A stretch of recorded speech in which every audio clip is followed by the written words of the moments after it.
আপনি ক্লিয়ার না। প্রথম কথা হচ্ছে যে 6টা প্রশ্ন, এই জাহাজের কথা আপনি যেটা বলছেন এটা সম্ভবত ইরানের মাননীয় রাষ্ট্রদূতের দিয়ে রেফারেন্স দিয়ে বলছেন আপনি। আমরা অফিসিয়াল চিঠি এখনো পাইনি, অফিসিয়াল চিঠি পেলে এই বিষয়ে আমি কথা বলতে পারবো। তবে আমিও জেনেছি আপনার মতো, এর মধ্যে 5টা হচ্ছে এলএনজি আর একটা হচ্ছে ক্রুড, যেটা আপনি নর্ডিক বললেন। তো দুটোর ব্যাপারে আমাদের যোগাযোগ অব্যাহত আছে।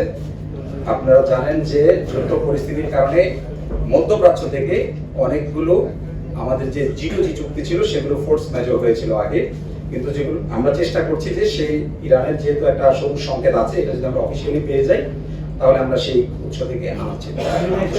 আর এই যে যেটা ইস্টার্ন রিফাইনারি যেটা বললাম, ইস্টার্ন রিফাইনারি যে 6 থেকে 7 দিনের, এটা আসলে আমি একটু বলি আপনাকে, এই জিনিসটা আপনাদের মাধ্যমে তো জনগণ ক্লিয়ার হবে।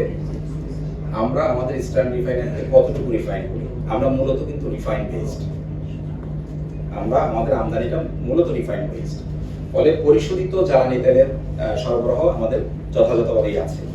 ইস্টার্ন রিফাইনারিতে আমার 1/5 হয়তো রিফাইন হয়, এবং সেটা আমাদের কিন্তু পর্যাপ্ত এখন পর্যন্ত আমরা রেখেছি। এবং আমরা দুইটা, আপনি যেটা বললেন ওই ক্রুড অয়েলটা চলে আসলে আমার eastern refinery is very much okay.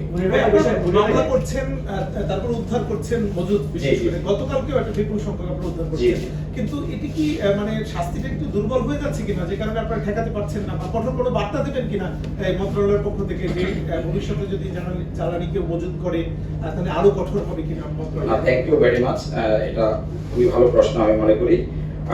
আমরা কিন্তু আমাদের মাননীয় মন্ত্রী কঠোর বার্তাই দিয়েছেন, এবং সেভাবেই কিন্তু উদ্ধার অভিযান চলছে।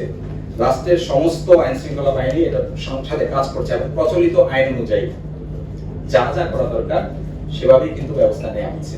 এবং যারা যদি এখানে আমাদের কোম্পানির কোনো লোকজন জড়িত থাকে তাদেরকেও সেভাবে টার্গেট করার জন্য উদ্যোগ নেওয়া হচ্ছে।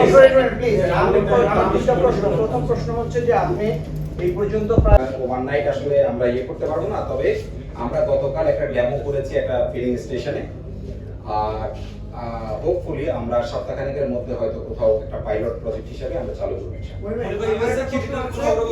জি,